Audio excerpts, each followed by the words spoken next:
Sabemos que solamente en nuestra galaxia hay cerca de 200.000 millones de estrellas y que muchas de ellas son muy parecidas a nuestro planeta. Pero aún no sabemos dónde empieza ni dónde acaba el universo. No sabemos cómo se creó, no sabemos su tamaño ni las leyes que lo rigen. Y lo que es más importante, no sabemos si existe vida inteligente en algún otro punto del cosmos o estamos solos. Existen indicios de que algo extraño pasa. ¿Cómo no va a haber posibilidades de que exista vida extraterrestre?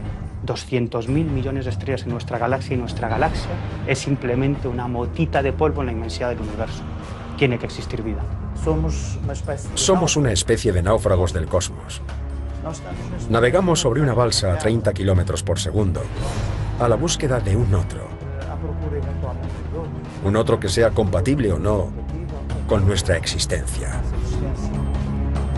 Vivimos en un planeta mediano que orbita alrededor de una estrella no muy grande, en un sistema solar bastante corriente, dentro de una de las miles de galaxias que pueblan el universo. ¿Realmente podemos afirmar que somos una especie única? Si tuviéramos que pensar si alguna vez hemos sido visitados por entidades de otros planetas, yo estoy convencido de que probablemente esas entidades habrían llegado a nuestro planeta antes incluso de que existiera el ser humano. Hay mucha angustia de soledad, de buscar respuestas, de buscar un hermano. Otro que nos diga que, de hecho, no estamos solos. La hipótesis es muy arriesgada, pero ¿por qué no? ¿Por qué vamos a restringirnos a lo que nos manda y nos ordena el sistema establecido, que nos pone unas orejeras y que nos dice, de este límite, de esta cerca, no puede uno salirse porque es estigmatizado y condenado? Bien, yo soy una oveja rebelde.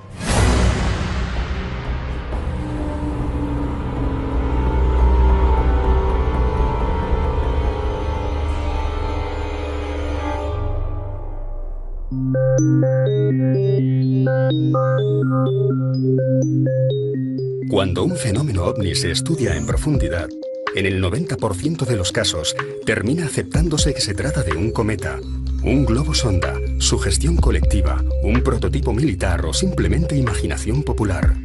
Pero no siempre.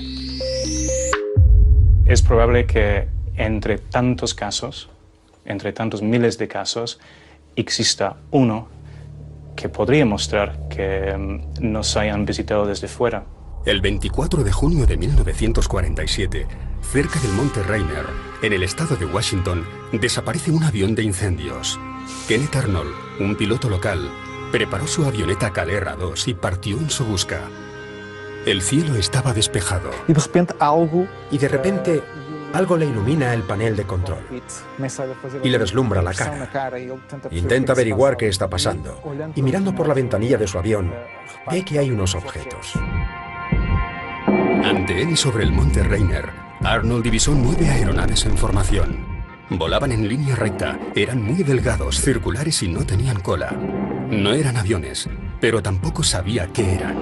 Se puede decir que cuando Kenneth Arnold vio platillos volantes en junio de 1947, fue el día que todos vimos platillos volantes por primera vez. Nada más terminar la Segunda Guerra Mundial en 1945, da comienzo el periodo conocido como la Guerra Fría. Las dos grandes potencias, Estados Unidos y la Unión Soviética, se disputan la hegemonía militar, social, cultural y económica del planeta. Si bien este enfrentamiento no llegó a desembocar en la que habría sido la Tercera Guerra Mundial, el mundo del espionaje, el control sobre la información y la paranoia acerca de lo que pudiese estar tramando el enemigo se adueñó del panorama internacional. Kenneth Arnold era un patriota norteamericano. En consecuencia, él jamás pensó que lo que había avistado pudieran ser naves de otro planeta. Estamos enmarcados en un contexto de Guerra Fría y él lo que quiere es tratar de ayudar a su país. Estamos muy próximos a las explosiones de Hiroshima y Nagasaki. Y por tanto, pensó que pudiera tratarse de un prototipo soviético. Si iba tan rápido, podía transportar bombas nucleares. Se asustó un poco. Los primeros en entrar en escena fueron el FBI como responsable de la seguridad nacional y la prensa. Ante los periodistas, Arnold trató de explicar lo que había visto. Habló de unos objetos que se movían a gran velocidad y realizando maniobras imposibles, como si fueran platos al chocar contra el agua. Sin proponérselo, Kenneth Arnold había dado comienzo a la era de los platillos volantes. Aquello se les fue de las manos y él se convirtió en una celebridad mundial.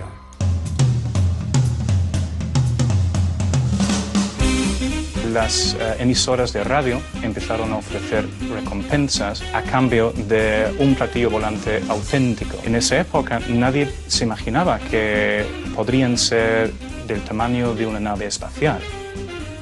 Así que cuando las personas presentaban objetos diciendo que los habían visto caer del cielo, la mayoría de las veces eran pequeños, como platos o platillos, o incluso no tenían forma de platillo. O a tazas incluso. Kenneth Arnold terminó convirtiéndose en el primer ufólogo, en el sentido de que él mismo comenzó a hacer las primeras investigaciones, entrevistando a otros que habían tenido avistamientos. Quería saber más, quería saber qué pasaba. Básicamente tenía la idea de que se trataba de un fenómeno real, que no era para bromear. No. Kenneth Arnold fue una persona muy sincera que solamente explicó lo que había visto. 9 objetos que habían sobrevolado y que no sabía lo que eran. O sea, todo el fenómeno de los platillos volantes podría deberse a un error de contexto, a una mala interpretación. Ya meses después de la experiencia, hizo una reflexión en voz alta muy interesante. Y es, aquí parece que todo el mundo está loco, menos yo. Sufrió un poco. Recibió presiones. No sabemos si del gobierno o de militares. Pero alguien llamó a su puerta y le dijo claramente que tenía que dejar de hablar sobre lo ocurrido. La historia de los platillos volantes quizás empezó con Kenneth Arnold aquel día, el 24 de junio, pero los ovnis en sí ya llevaban siglos observándose en el cielo. La península ibérica ha jugado un papel importante dentro de esta casuística y también encontramos registros antes de la fecha en la que Kenneth Arnold tuvo su avistamiento. Sin ir más lejos, 10 años antes del avistamiento de Arnold y cuando aún no existía la palabra ovni, algo muy similar a aquellos platillos volantes ya cruzaba los cielos de la península ibérica. En 1936 da comienzo la Guerra Civil Española, un periodo en el que la población se muestra mucho más preocupada por la pobreza o los bombardeos que por una posible visita extraterrestre. Fue un conflicto en el que uno de cada 20 españoles, que se dice pronto, uno de cada 20 españoles se dejaron la vida, bien en la guerra o bien como consecuencia. En 1936, evidentemente que no era una España preocupada por algo que no existía. Yo creo que ni tan siquiera a partir del 47, cuando empieza la historia moderna del fenómeno ovni, ni tan siquiera es consciente de que hay un fenómeno que se llama ovni. Es verdad que antes que Arnold, en España, hemos tenido noticias de avistamientos de objetos en el firmamento que no podemos explicar. Por ejemplo, en la comarca de las Urdes, en el norte de Cáceres, allí la gente hablaba de banastros voladores. Es decir, lo que surcaba aquellos montes desprendiendo una enorme luz que asustaba, de hecho, porque asustaba realmente a los testigos, era lo más parecido a esos cajones que hoy podemos ver en los que viven las avispas. Pero, por ejemplo, si te vas a la zona de Sevilla, hay un caso fascinante que protagoniza un señor que se llama Juan el Palmareño, ¿no? Y él, muy cerca de Aznalcóllar, va en su coche conduciendo y a muy poquita distancia se le coloca lo que él identifica como un autobús volador. En Mallorca, y tras una dura batalla el día anterior, los 80 defensores de la fortaleza de Pollensa, que aún se mantenían en pie, ven aparecer 3 objetos circulares sobre el mar. Temerosos de que se tratase de un nuevo ataque, tomaron posiciones. Los soldados los describieron como unas aeronaves con forma de plato que volaban de forma imposible.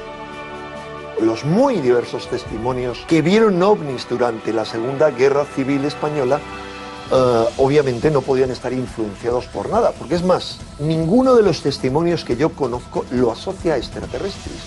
Ven cosas asombrosas. Defensores de la posición de Peñón de la Mata, en Granada, afirman ver surgir un nuevo artefacto metálico a 200 metros de altura. Ante la imposibilidad de ser identificado con una nave espacial en la España de 1938, las descripciones se refieren a un enorme sombrero mexicano de color aluminio mate, como la rueda de un carro. Al pasar justo sobre el lugar que defendían los soldados, llegaron a apreciar ventanas oscuras en sus laterales. Giraba sobre sí mismo y emitía algo parecido a vapor. Hay un caso que me parece tremendamente sólido y en el que tenemos como testimonio una fotografía que fue publicada por el diario ABC, mostrándose en el momento en el que los combatientes están formando parte de una batalla, como si quisiera entrar en la foto, como si realmente ese objeto no identificado quisiera pasar a la historia. Y una familia de temporeros que trabajaba en la zona de Yeste, de Peñascosa, en Albacete, aseguraba que en aquel lugar algo aterrizó en mitad de los campos, pero ojo, no solo aterrizó, sino que es que incluso de aquel cacharro, de aquel aparato, de aquella supuesta nave, descendieron dos seres que estuvieron conviviendo con los temporeros, no trabajaban con ellos, no les aleccionaban de ninguna forma, pero sí parecían observar. Esto ocurre, como te digo, en el mes de febrero del año 1937. Vecinos de un pequeño pueblo cacereño recibieron varias visitas de un ser provisto de piernas de metal, cuya aparición se veía casi siempre precedida por un fuerte destello. Tenía el aspecto de un extraño soldado que caminaba a grandes zancadas y de forma torpe. Cuando el testigo está referenciando que está viendo algo en los cielos, no te habla de un fenómeno ovni, te habla de una cafetera voladora, porque para él era lo más cercano que tenía a lo que era su monotonía diaria.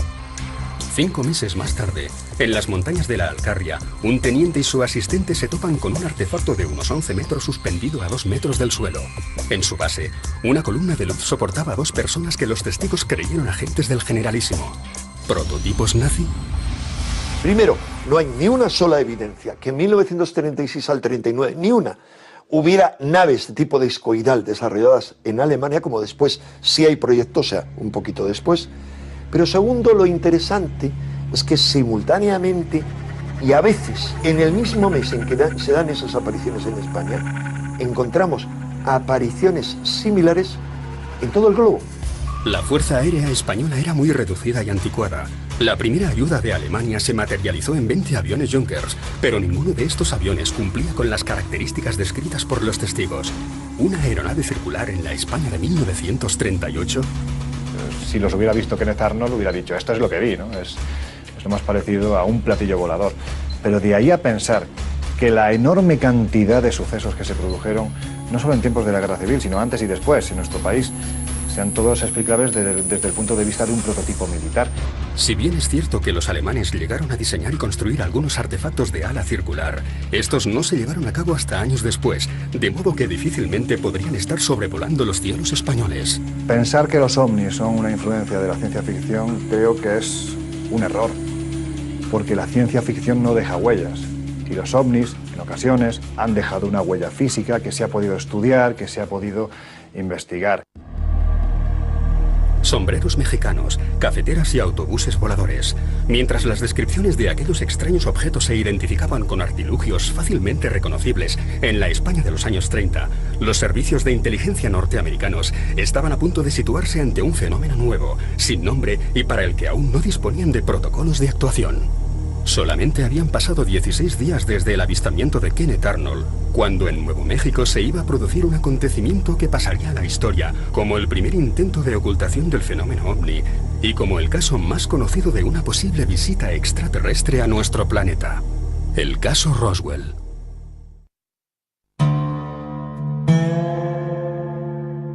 El 10 de julio de 1947, Mac Brazel, capataz del rancho Foster, encuentra los restos de un extraño objeto metálico.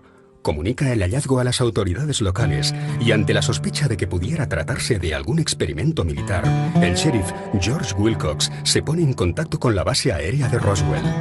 2 horas más tarde, todo el perímetro se encontraba bajo control militar.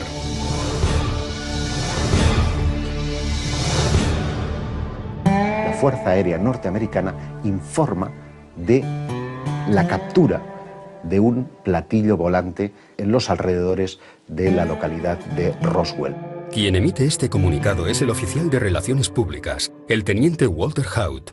Horas más tarde, desde Washington, se desmiente esta información y se asegura que el objeto volador hallado en Nuevo México no es más que un globo sonda. Por mucho que hayan intentado echar arena encima de Roswell, es evidente que ahí ocurrió algo raro y, en opinión mía y de mucha gente que vivió en Roswell en aquella época, allí cayó una nave extraterrestre. El expediente Roswell pasó a ser considerado alto secreto. Pero los protagonistas del suceso, a pesar de que todos ellos aseguran haber recibido visitas del ejército y del FBI, no fueron totalmente silenciados. Ahora ya no se habla de una nave, se habla incluso hasta de 2 naves extraterrestres que se estrellan en el desierto de Nuevo México. Son recuperados varios cadáveres, uno de ellos de los tripulantes incluso podría estar herido, murió un tiempo después. El sheriff Wilcox contó a su familia que un platillo volante se había estrellado en el rancho Foster, que había visto los cadáveres de algunos alienígenas y que incluso llegaron a encontrar a uno con vida. La funeraria Ballard de Roswell, que disponía de un contrato para proporcionar servicios a la base aérea, recibe una llamada de un oficial que solicita 3 ataúdes, lo más pequeños posibles, y que pudieran cerrarse herméticamente. El propio Marshall asegura que se trataba de una nave espacial y que los militares llegaron a sustituir las piezas que él encontró por las de un globo meteorológico. ¿Realmente se estrelló en Roswell una nave extraterrestre? Y de ser así, ¿llegaremos a saber algún día qué fue de aquel alienígena hallado aún con vida?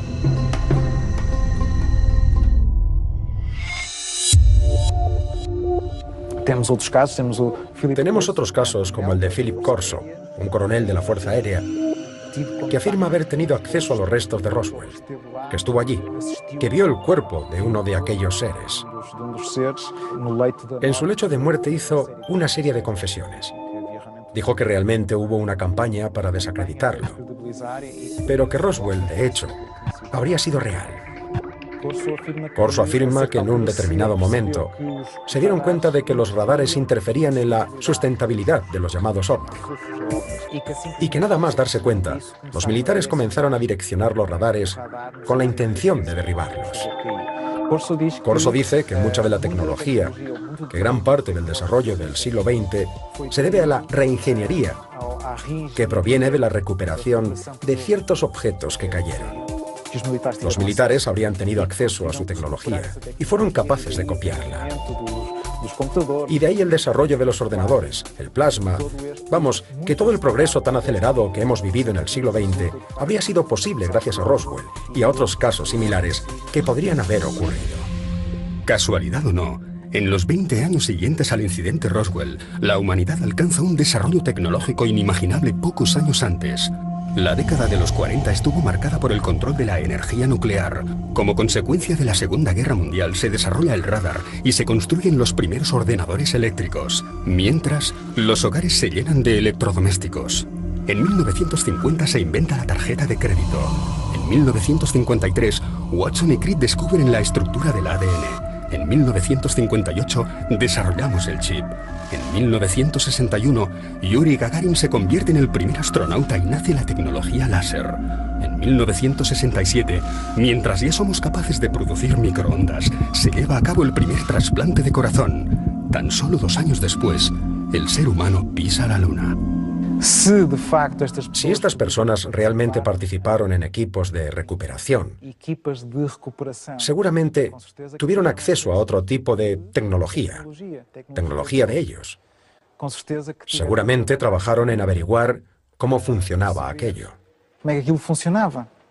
Pero se nos niega el acceso a esa información. El exministro de Defensa canadiense, Paul Hellyer, es otra de las personas que dice que Roswell fue verdad, que sabe que existe una campaña de desacreditación.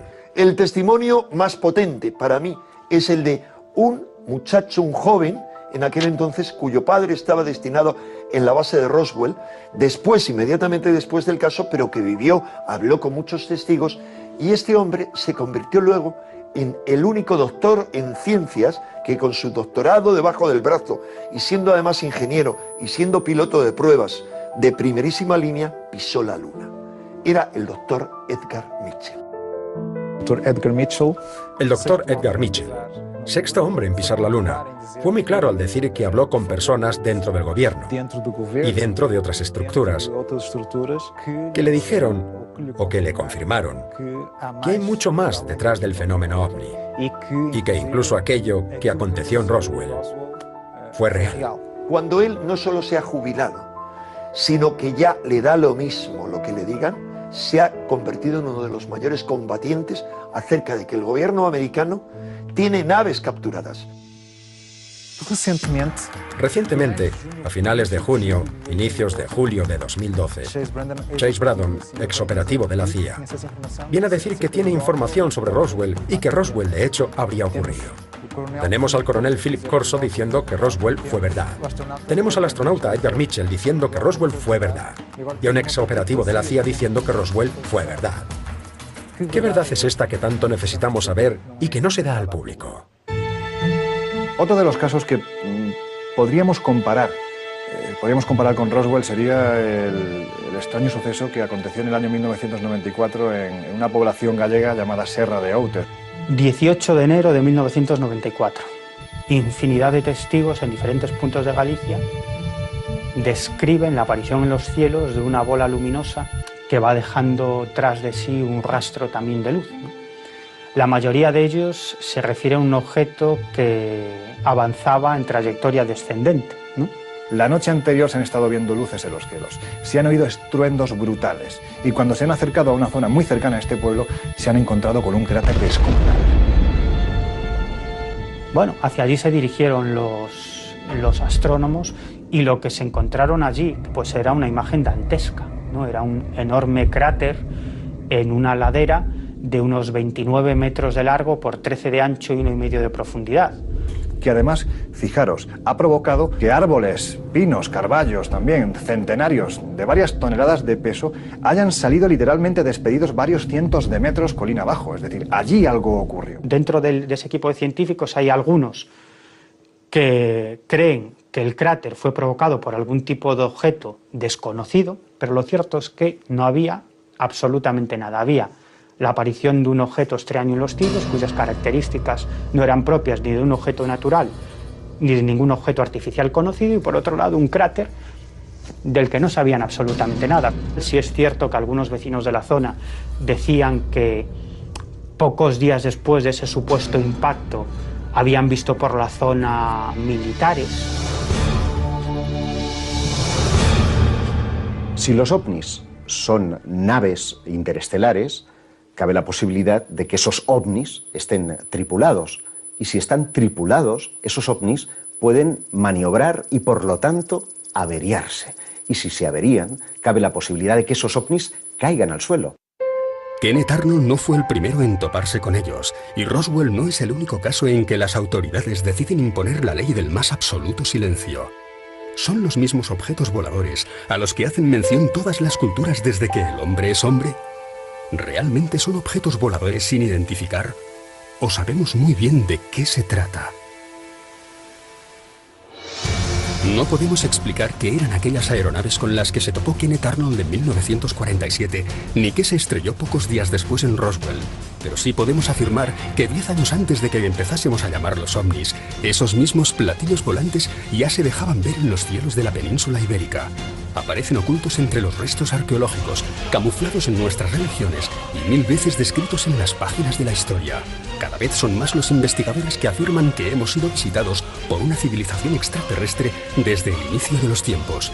Y si fuera cierto, la mejor manera de obtener respuesta es, sin duda, formular la pregunta adecuada. Hay mucha angustia de soledad, de buscar respuestas, de buscar un hermano, otro que nos diga que, de hecho, no estamos solos. La hipótesis es muy arriesgada, pero ¿por qué no? ¿Por qué vamos a restringirnos a lo que nos manda y nos ordena el sistema establecido, que nos pone unas orejeras y que nos dice, de este límite, de esta cerca, no puede uno salirse porque es estigmatizado? Con nuestra existencia.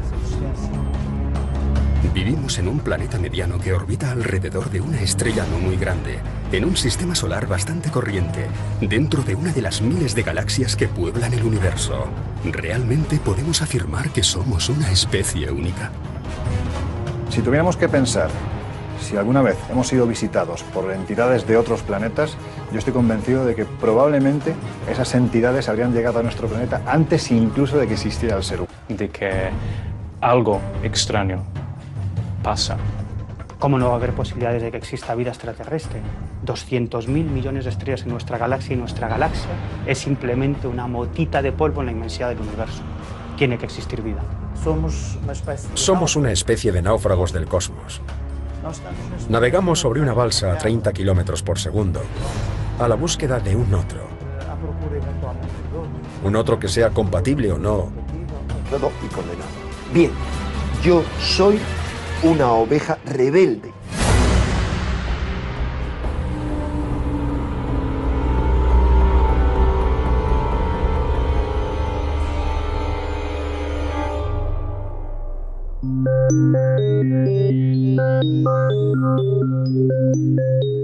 Cuando un fenómeno ovni se estudia en profundidad, en el 90% de los casos termina aceptándose que se trata de un cometa. Sabemos que solamente en nuestra galaxia hay cerca de 200.000 millones de estrellas y que muchas de ellas son muy parecidas a nuestro planeta. Pero aún no sabemos dónde empieza ni dónde acaba el universo. No sabemos cómo se creó, no sabemos su tamaño ni las leyes que lo rigen. Y lo que es más importante, no sabemos si existe vida inteligente en algún otro punto del cosmos o estamos solos. Existen indicios